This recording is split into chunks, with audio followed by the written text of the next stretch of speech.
किसी समय की बात है, भारत के एक छोटे से गांव में रमेश नाम का एक युवा व्यक्ति रहता था। वह मेहनती था, लेकिन अपना ज़्यादातर समय पैसे कमाने और अपनी इच्छाओं की पूर्ति में लगाता था। उसके पास नैतिकता या आध्यात्मिकता के लिए समय नहीं था। गांव में उसे एक ऐसे व्यक्ति के रूप में जाना जाता था जिसके बहुत सी गर्लफ्रेंड थी और उसे अपने कार्यों के परिणाम की कोई परवाह नहीं थी। एक दिन गांव में टहलते समय उसने गौतम बुद्ध नामक एक ज्ञानी व्यक्ति को बोलते हुए लोगों के एक समूह को देखा। उसने पहले भी बुद्ध के बारे में सुना था, लेकिन कभी उनके शब्दों पर ध्यान नहीं दिया था। इस बार उसने बुद्ध की बातों को ध्यान से सुनने का मन बनाया। बुद्ध नैतिकता और आध्यात्मिकता के महत्व के बारे में बात कर रहे थे। उन्होंने हमारे कर्मों के परिणाम के बारे में बताया कि कैसे ये हमें इस जीवन के साथ साथ अगले जीवन में भी प्रभावित करते हैं। रमेश बुद्ध की बातों से आकर्षित हुआ और उसने और ध्यान से सुनना शुरू किया। जब बुद्ध ने अपने भाषण समाप्त किया तो उन्होंने रमेश को भीड़ में खड़ा देखा। वह उसके पास गए और उसका नाम पूछा। रमेश ने अपना नाम बताया और बुद्ध से अपनी कहानी साझा की। उसने बुद्ध को अपने केयरफ्री जीवन शैली और यौन संबंधों की लत के बारे में बताया। बुद्ध ने उसकी बातों को धैर्य से सुना और फिर कहा, रमेश, तुम हर बार यौन गतिविधियों में लिप्त होते समय अपना वीर्य बर्बाद कर रहे हो। तुम एक अमूल्य संसाधन को बर्बाद कर रहे हो जो जीवन उत्पन्न कर सकता है। तुम न केवल अपने आप को हानि पहुंचा रहे हो, बल्कि उन संभवित जीवनों को भी नुकसान पहुंचा रहे हो जो तुम्हारे बीच से उत्पन्न हो सकते थे। रमेश बुद्ध के शब्दों से हैरान था। उसने अपने वीर्य को कभी अमूल्य संसाधन के रूप में नहीं देखा था। उसने बुद्ध से पूछा, फिर मुझे क्या करना चाहिए? क्या मुझे हमेशा के लिए सेक्स बंद कर देना चाहिए? बुद्ध मुस्कुराए और बोले, नहीं रमेश, सेक्स एक स्वाभाविक और सुंदर चीज है, लेकिन इसे प्रेम, सम्मान और जिम्मेदारी के साथ किया जाना चाहिए। तुम्हें अपने बीच को लेकर बेकार और निरर्थक संबंधों पर बर्बाद नहीं करना चाहिए। इसकी बजाय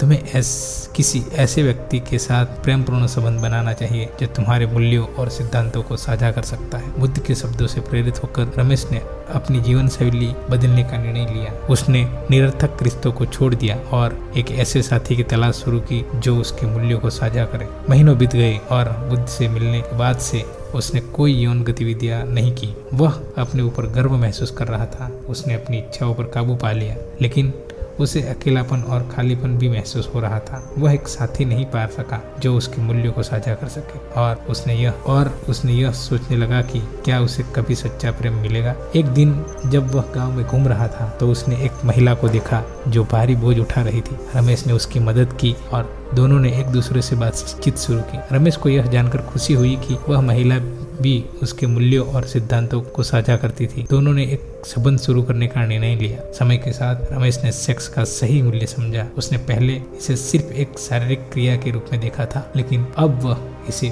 प्रेम व्यक्त करने और जीवन उत्पन्न करने का एक तरीका मानने लगा। वह बुद्ध के सलाह के लिए आभारी था। उसने उसे एक बिंदु तक पहुंचाया। सालों बाद रमेश और उसके साथी एक सुंदर बेटा हुआ। उसने उसे प्रेम, सम्मान और जिम्मेदारी के साथ पाला और वे उसे वही मूल्य और सिद्धांत सिखाने लगे जो रमेश ने बुद्ध को सिखाए थे। रमेश अपने जीवन में संतुष्ट था और उसे पता था कि उसने बुद्ध की सलाह मानकर सही निर्णय लिया। रमेश नियमित रूप से बुद्ध के प्रवचनों में शामिल होता रहा और बुद्ध की शिक्षाओं से और अधिक सीखने की कोशिश की। उसने 4 आर्य सत्य और अष्टांगिक मार्ग के बारे में सीखा और इसी सिद्धांतों को उसने दैनिक जीवन में लागू करने की कोशिश की। उसे यह महसूस हुआ कि नैतिकता और आध्यात्मिकता का जीवन जीना आसान नहीं है, लेकिन यही सच्ची खुशी और आंतरिक शांति पाने का एकमात्र तरीका है। जैसे जैसे रमेश बूढ़ा हुआ, वह गांव में एक सम्मानित व्यक्ति बन गया।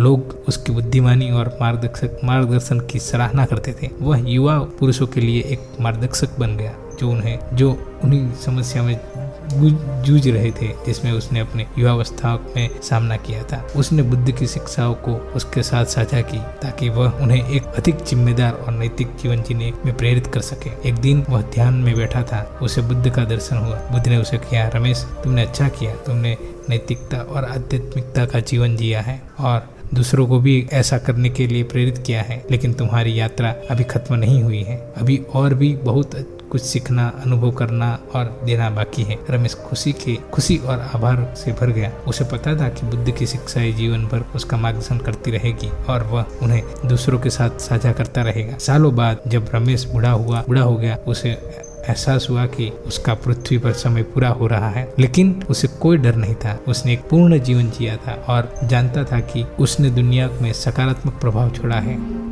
उसके पास एक प्रेमपूर्ण परिवार, वफादार मित्र और एक समुदाय था जो उसका सम्मान और प्रशंसा करता था। अपनी मृत्यु शैया पर उसने अपने परिवार और मित्रों को बुलाया। उसने उन्हें अपनी यात्रा के बारे में बताया कि कैसे बुद्ध की शिक्षाओं ने उसका जीवन बदल दिया। उसने उनसे अनुरोध किया कि वे उसकी विरासत को नैतिकता और आध्यात्मिकता के जीवन जीकर और बुद्ध की शिक्षाओं को दूसरों के साथ साझा करने जारी रखे। जैसे ही उसने अपनी अंतिम सांस ली, उसने शांति और संतोष का अनुभव किया। उसे पता था कि जीवन की यह यात्रा पूरी हो चुकी है और उसने अपने जीवन का उद्देश्य पूरा किया है। उसने प्रेम, बुद्धिमानी और करुणा की एक विरासत छोड़ी है जो पीढ़ियों तक दूसरों को प्रेरित करती रहेगी। इस कहानी से हमने क्या सीखा? रमेश और गौतम बुद्ध की यह कहानी हमें कई महत्वपूर्ण पाठ सिखाती है। सबसे पहले हम नैतिकता और आध्यात्मिकता के जीवन को महत्व दर्शाती है। रमेश की प्रारंभिक समस्या यौन नैतिकता और जीवन के उद्देश्य की कमी से थी, लेकिन जब उसने बुद्ध की शिक्षा का पालन